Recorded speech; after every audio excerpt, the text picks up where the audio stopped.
And she's talking about in her book, which I downloaded and I haven't read yet. People answer two questions when they first meet you. Can I trust you and can I respect you? That's it, right out of the gate. Can I trust you and can I respect you? Now, trust is a chemical reaction that happens in your brain. Respect is simply a feeling. But it all has to do with, how do I feel about you? That's it, that's all it is. Has nothing to do with how much product knowledge you have, has nothing to do with your vast knowledge of the motorcycle industry. It has to do with a feeling of, I don't know, can I respect you? Do you come across as a shady, smarmy, slick salesperson? Or are you just someone who actually wants to have a chat with me? And then ultimately, does trust form on the back end of that? Can I respect you? Can I trust you? Right? It's just very interesting. Simple things. We make it too hard. But don't overthink it. Okay, to my point, there are training pieces that come up as we go around the room. So we'll go through the we'll go through the other side here, right side, depending on where you're sitting. Mark, start with you and we'll zip around this way. All right, my name is Mark Solomon. This is actually technically my first day with the time. Nice. I just left the auto industry after working on exotics for the last 6 years. Specifically the sports Lamborghini exotics. Now that's a difference between want and need-based. Yes, one of the very few types of cars that will be wanted. You need a car that will support the Lamborghini or Bugatti. Maybe. Been riding for 22 years now since I was 3, so motorcycles are absolutely nothing new to me. It's my first passion and why I don't know the race car anymore. Had other plans in the past, grew up around Brown and Bugatti. So, nothing new for me. Looking forward to my future for something. Yeah, that's cool. Probably very well versed with relationship building in that high-end auto side. Very much so. So there are certain wants or certain needs that become a want, right? And that's clearly one of them. The automotive is the need and it rolls into a want. You may have the need for clothes, but not the $200 pair of jeans, right? So needs become wants. So there's some industries that have that crossover, and it's the same thing. When you get up to that level, it's about relationships and people. That will transfer over all the way across the board. Alirio, working on it. Well, sorry. This is a new company, Volkswagen Friends Brown Movement. As we said before, we're the ones with the theme park, or the more construction back. Love it. Yeah. And a lot more things to come. I'm the sales manager for both Husqvarna and Triumph. I come from the Metro world. I worked with Yamaha 4 years, almost 5. And before that, I worked with Yamaha on outboard motors and fishing boats. And I finally came to Volkswagen because the passion is the lifestyle, and that's what I felt, the lifestyle. An experience. That's what we're aiming for in our company, to not sell bikes, we were talking before, but sell an experience and make it feel like home. Yeah. Customer service. And that's why the team is handpicked coming from different parts of different industries. So, to fit our needs. So you made the comment to feel like home, right? If you ever look into home sales and what causes a higher initial offer from people on a home sale, if you've ever been to an open house where there's a batch of chocolate chip cookies cooking, the smell of the cookies makes it feel like home. Statistically proven to get a 20% higher initial offer from a buyer. Now when you sit here and you think about average home in Colorado is probably, I don't know, 300, 400, 350 at least. That's a $70,000 swing. Yeah, I know in Cali you're like, what? That's just embarrassing. Well, I was just in Mississippi, right? And they're like, oh, like $1.25, $1.50. Oh. Huh? Yeah, the Cali guys are. I was in San Jose, which apparently is the richest.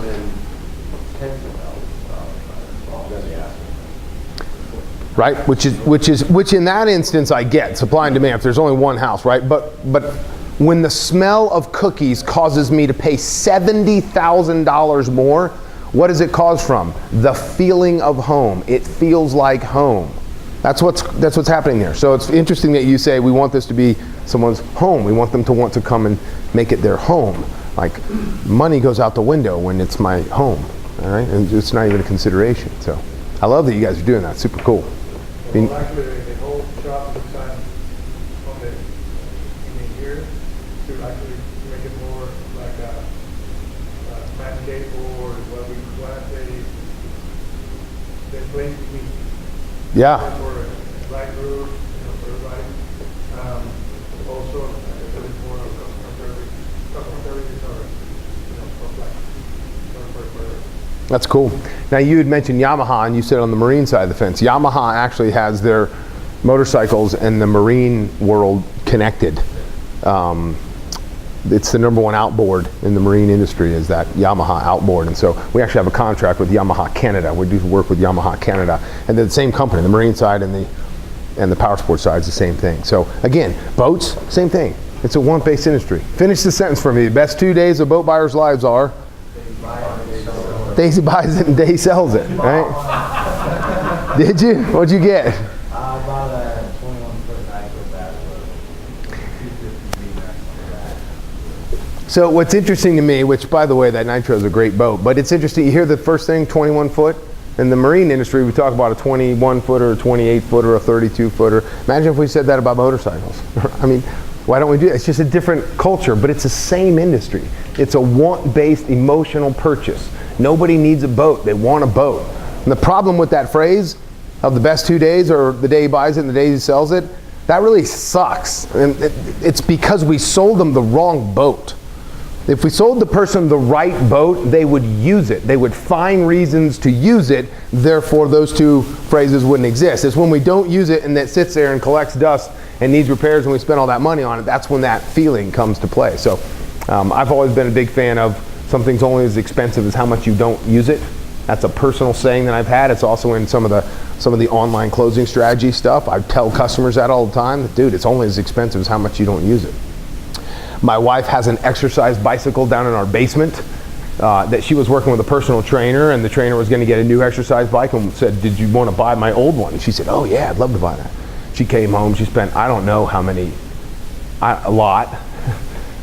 And I said, are you going to use it? And she said, yeah. I said, well, then she get it. And she put it down there. You know how many times she's used it? 0. Not one time. Which I tell her, that's the most expensive thing in our house. Right? She doesn't want to hear that. What about that motorcycle? Oh, you saw me riding it, didn't you? It's only as expensive as how much you don't use it, right? Feel free to tell your customers that. What's great about motorcycles, kind of hard in the boating industry, I can't take the boat to the grocery store, but I damn sure can take a motorcycle in a backpack. You find reasons when you own motorcycles.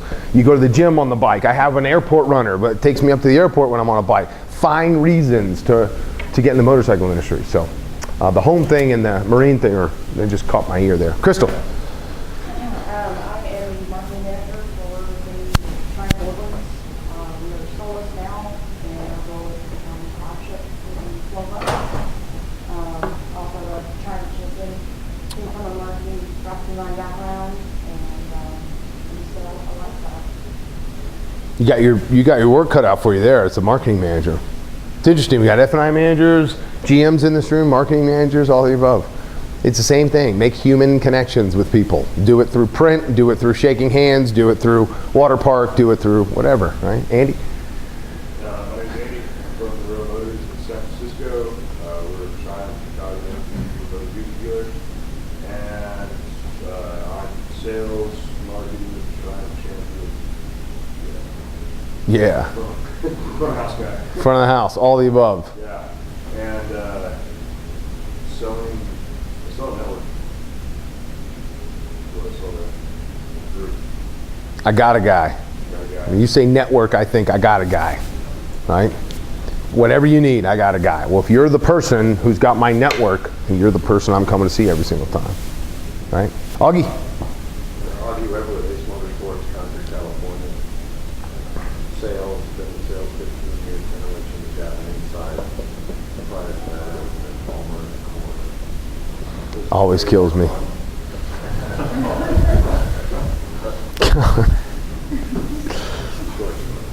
Short story. Hey, never gonna go out of business in that line of work. And sell the feeling, the connection, the camaraderie, the trust, just having fun.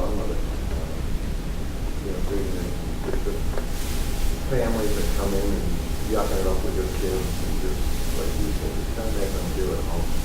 Welcoming people to our toy store. Just enjoying it, you know. I've been racing 30 years, I started my own track race company a year ago. Cool. The stories from that, I've had several customers that have come to the track day that their first experience on the track was good on. But now they're out, either they bought another bike or either maybe trying some more. But it's just, it's about that. It's not about me. And sales is not about me. It's about that customer. And finding out, truly what their background is, what excites them. Well, it's interesting because you get caught up in the, well, sure, I understand that view, Sam, but then at the end of the day, I got to put food on the table, so I got to sell some bikes. And we go back into the mechanics of here's the bike, and let me tell you all about the bike.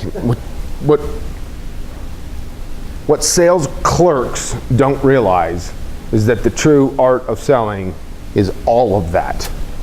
It's not that I get to do that and then I get to go back and sell a bike. It's that is selling a bike.